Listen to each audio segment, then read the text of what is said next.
안녕하세요, 백설마녀입니다. 오늘은요, 앞으로의 한국의 연애 시장과 결혼 시장의 전망, 이 K 연애의 끝은 어디로 향해 가고 있는가에 대해서 이야기를 해볼 건데요. 네가 뭔데 그런 얘기를 하냐라고 하실 수도 있겠지만 그냥 방구석 인류학자가 썰을 푼다고 생각하시고 가볍게 재미로 들어주셔도 좋고, 또 관련해서 다양한 의견 댓글로 소통할 수 있는 기회가 됐으면 해서 이런 주제를 가지고 왔습니다. 제가 왜 이런 생각을 하게 됐냐면, 문득 너무 놀랬던 게, 내가 연애 유튜버를 고작 4년 한 게 맞나 싶을 정도로 제가 유튜브를 시작했던 그 4년 전이랑 지금이랑 이 연애와 결혼 시장에서의 분위기가 너무 많이 바뀐 것 같은 거예요. 그래서 왜 그런지 생각을 해보니 그 사이에 3년 동안 코로나가 있었잖아요. 그 3년 동안 있었던 변화가 앞으로 10년 동안 있었어야 될 그 변화들을 한꺼번에 압축해서 일어난 것 같아요. 그래서 1년 1년이 지날 때마다 정말 3, 4년이 지나간 것처럼 너무나 빨리 트렌드가 바뀌고 있는 느낌이 들었습니다. 이렇게 하루하루 다르게 바뀌고 있는 이 연애 시장 트렌드, 못 따라가면 누구 손해일까요? 여러분 손해입니다. 그래서 오늘 제 이야기 같이 들어주시고,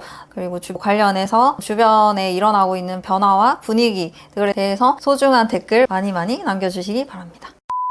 첫 번째, 결혼 시장에서 여자가 갑이었던 아주 짧은 시간이 벌써 끝이 나버렸다는 겁니다. 제가 결혼했던 10년 전에는 정말 대부분의 남자분들이 자기 여자친구한테 제발 결혼해달라고 엄청 매달렸어요. 그러면 그때는 여자는 정말 버티고 버팅기다가 마지못해 결혼을 허락해주는 이런 분위기였거든요. 근데 도대체 그때는 왜 그런 분위기였냐? 바로 딸 가진 어머님들이 딸들에게 최대한 늦게 가라, 아니면 네가 번 돈으로 너 하고 싶은 거 다 하고 가, 그리고 너 돈 버니까 결혼하기 싫으면 안 해도 된다, 이런 식의 이야기를 많이 하셨어요. 그러니까 결혼을 안 해도 되고 할 거면 최대한 늦게 해라 라는 이야기고, 이것도 가만히 생각해보면 너는 나처럼 되지 마라 라는 이야기였던 것 같아요. 그러니까 최대한 늦게 내 꼴 나든가 아니면 내 꼴 나지 마라, 이런 이야기였던 거죠. 그래서 이런 식으로 많은 엄마들이 따님을 붙잡아 두는 바람에 그 남자친구들이 이 따님들한테 제발 결혼해달라고 아주 매달리던 그런 시절이 있었죠. 근데 이게 세월이 흘러 가다 보니까 특이점을 넘어버린 거죠. 이 따님들이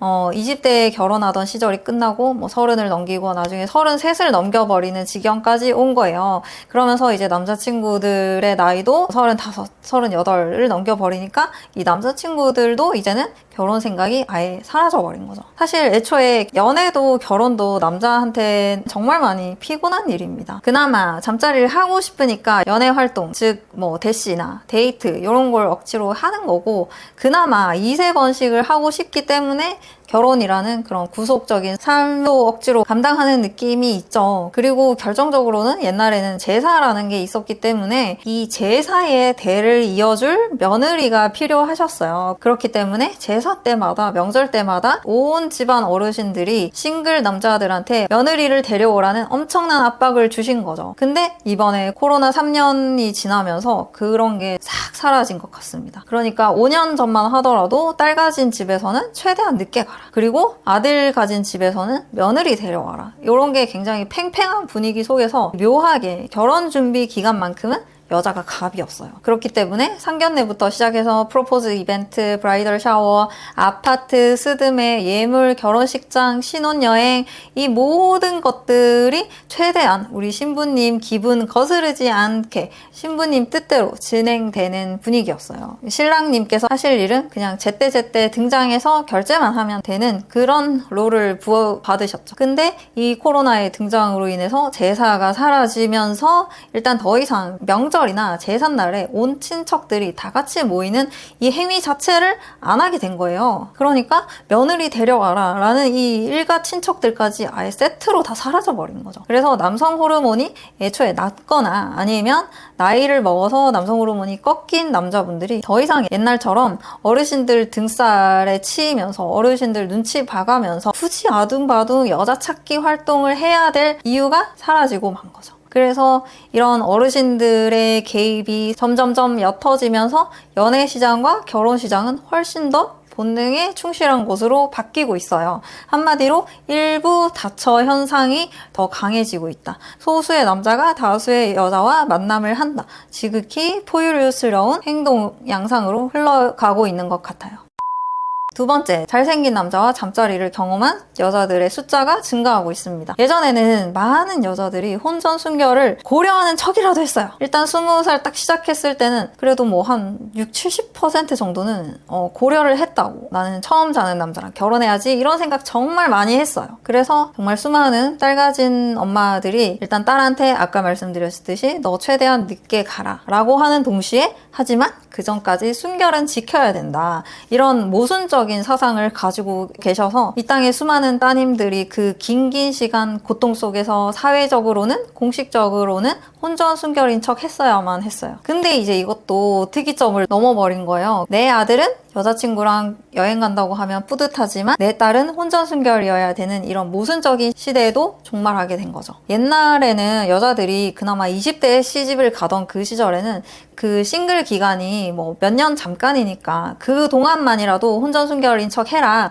이런 분위기였는데 이제는 대부분의 여자들이 30을 넘어서 결혼을 하니까 여자들이 30대 넘어서까지 처녀인 척 하기가 쪽팔린 시대가 와버린 거예요. 그래서 저는 최근에 정말 많은 못쏠녀들이 못쏠이 아닌 척 연기를 하는 거 보고 와 정말 격세지감을 느꼈습니다. 이제는 자기가 못쏠인 거 알면은 남자분들이 오히려 매력 없다고 생각을 할까봐 2-3명 정도 사귀었다고 구라를 치는 시대가 온 거예요. 그렇게 되면서 그분들은 사실 처녀인데도 불구하고 당연히 나는 그 전에 잠자리 경험도 있었다라는 그런 무언의 메시지까지 전달이 되는 거죠. 그러니까 이게 옛날이랑 정반대의 분위기가 형성이 된 거예요. 이제는 이런 분위기가 되다 보니까 애초에 20살 그때부터 혼전 순결을 고려하던 여자들이 거의 사라진 거죠. 그 혈기왕성한 그 나이에 본능에 몸을 맡기면서 어릴 때 아이들이 남자를 볼 때 뭘 보겠어요? 당연히 얼굴을 보겠죠. 그러다 보니까 잘생긴 남자와의 잠자리를 경험한 여자들의 숫자가 점점 더 많아지고 있다는 생각이 듭니다. 그러면서 이번에도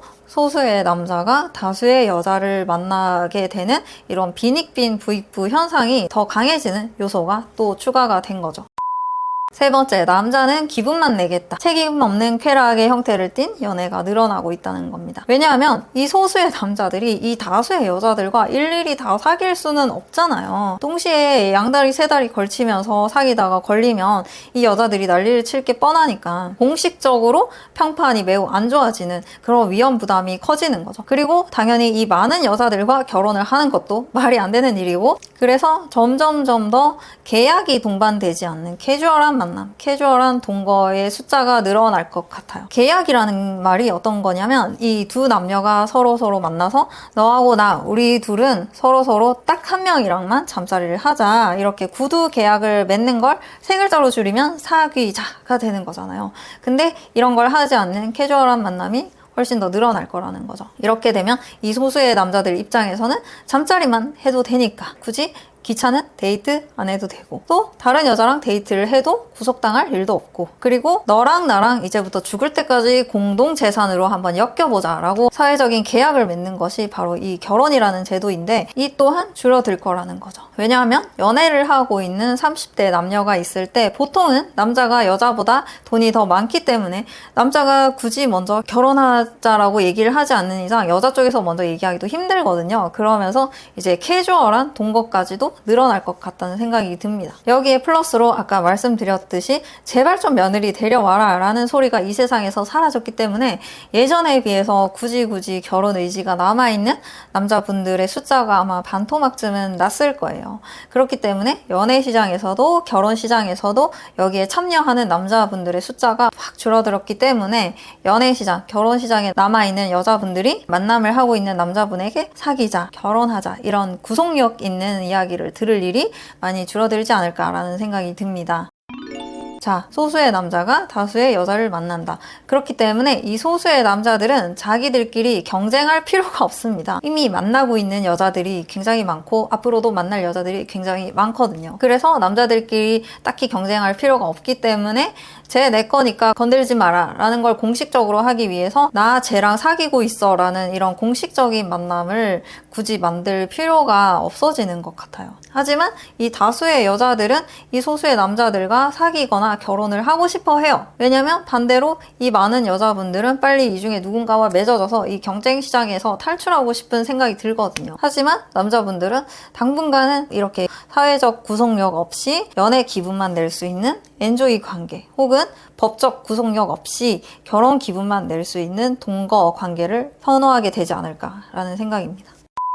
그래서 요약을 하면 예전에는 엄마들이 딸내미들한테 결혼 최대한 늦게 해라 라고 하면서 결혼 시장에서 여자들이 갑이 되었는데 요즘에는 또 엄마들이 아들내미한테도 딱히 뭐 결혼하라는 푸시를 전혀 안 하게 되면서 앞으로는 결혼율이 더 떨어질 것 같다라는 생각이 든다는 거죠. 그러고 보면 참 우리나라 사람들이 남자고 여자고 할 것 없이 엄마 말 참 잘 듣는 것 같습니다. 근데 이제 이 엄마들이 제사 문제에서 자유로워지시면서 자녀들 결혼 문제에 예전만큼 관여를 안 하게 된 것 같다. 그러면서 생겨난 가장 큰 변화들이 첫 번째, 결혼율이 떨어진다. 두 번째, 여자들이 남자 외모를 굉장히 중시하기 시작했다. 세 번째, 결혼이 하고 싶어도 남자친구한테 프로포즈를 못 받아서 스트레스를 받는 여자분들이 늘어날 것 같다는 생각입니다. 이미 일본은 이런 단계들을 다 지나가고 또 새로운 현상들을 맞이하게 될 것 같아요. 예전에 유튜브 댓글 보면서 되게 웃었던 게 있었는데 일본이 이렇게 10년, 20년 앞서가면서 온갖 사회적인 메시지와 경고를 직접적으로 주고 있는데도 불구하고 그걸 못 피하고 그대로 따라가고 있는 게 한국인 것 같다라는 댓글이었어요. 저는 어릴 때 일본 남자들 중에서 여자한테 관심이 없는 초식 남자들이 늘어나고 있다 이런 말들이 유행할 때 설마 초식 남자라는 저 말까지 우리나라에서 유행을 하게 될까? 한국 남자들이 얼마나 진취적이고 열정적인데 그게 가능할까? 저는 정말 진심으로 그렇게 생각을 했거든요. 근데 정말 실제로 그런 일이 벌어지고야 말았죠. 그래서 그런 현상들을 보면서 그냥 신기하다라는 생각이 들더라고요. 인간의 성욕도 결국에는 이렇게 사회적인 분위기, 환경, 조건들에 의해서 바뀔 수가 있구나 하면서 굉장히 놀랐던, 그래서 모든 이야기를 종합해서 결론적으로 오늘 제가 드리고 싶은 이야기는 결혼 생각이 있는 여자분들은 앞으로는 좀 더 좋아하는 남자한테 빨리빨리 먼저 다가가는 용기를 가지셨으면 좋겠어요. 왜냐하면 결혼 시장에 남자 자체가 얼마 없기 때문에 미리미리 선점을 하셔야 됩니다. 그렇다고 너무 어릴 때 시집가라는 이야기는 절대 아니고요. 여러분이 만 25살이 되고부터서는 새로운 남자친구를 사귀실 때 내가 이 사람과 결혼할 수 있을까? 이런 걸 좀 고려를 하셨으면 좋겠어요. 제가 이런 얘기를 들으면 언니 저 23살인데요. 지금 남자친구랑 결혼할 수 있을지 모르겠어요. 너무 고민돼요. 이런 댓글이 되게 많이 달리는데 25 이전에는 결혼 같은 거 생각하지 말고 최대한 좀 다양한 사람들을 만나서 자유연애하는 시간을 가지셨으면 좋겠어요. 만 25살이 됐다. 그때부터는 진짜 좀 진지하게 내가 그 전에 했던 연애들을 통해서 배운 것들이 있을 거 아니에요. 내가 어떤 남자가 좋아서 사귀게 됐지만 결국에는 나는 이런 남자와는 끝까지는 갈 수 없는 사람이구나.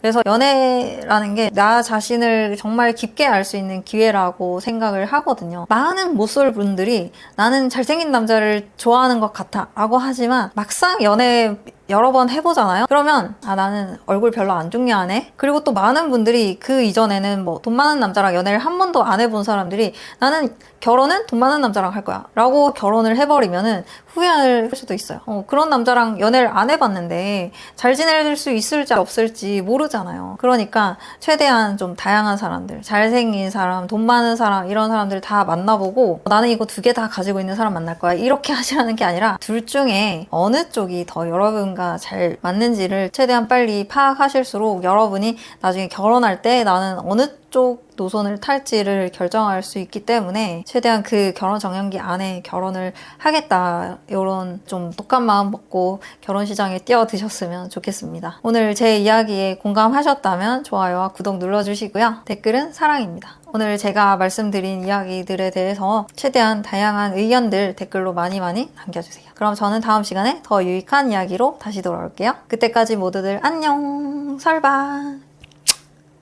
연애하세요.